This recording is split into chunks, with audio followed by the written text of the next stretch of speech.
Imagine you are the leader of a people who have been enslaved and oppressed, suffered exile for more than 230 years. Now, after a series of miracles, these people is about to go free.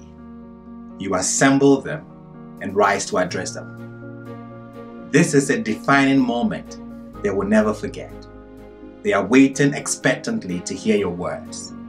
What will you speak about? Is it freedom? That was Abraham Lincoln's decision in the Gettysburg Address. A new birth of freedom.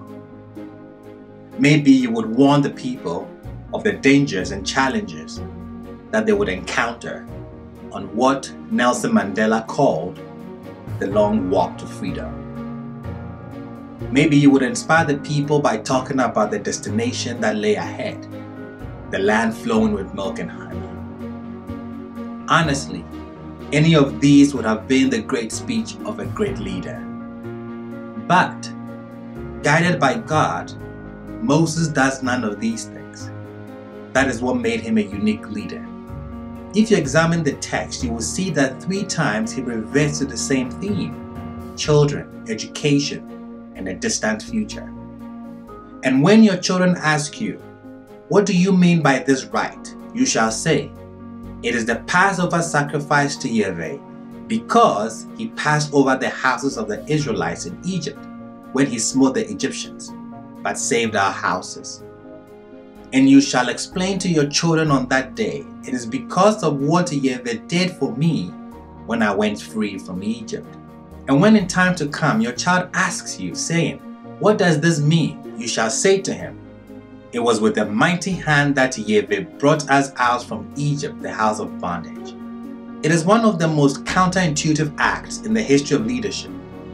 Moses does not speak about today or tomorrow. He speaks about the distant future and the duty of parents to educate their children.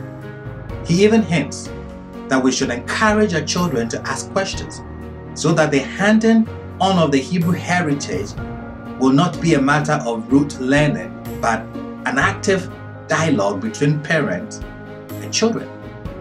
We are to predicate our very survival and education. Passover itself became an ongoing seminar in the handing on of memories. How many empires have come and gone while the human condition remains untransformed and unredeemed? The Mesopotamians built ziggurats. The Egyptians built pyramids. The Greeks built a Parthenon. The Romans built the Colosseum. Moses says, "Build schools."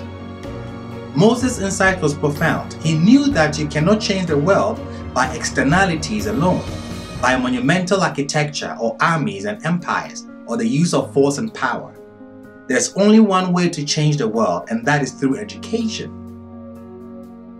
With that said, why don't you join us in London April 20th for a Passover lecture as we look at the Passover from God's perspective. Try Omanyaba.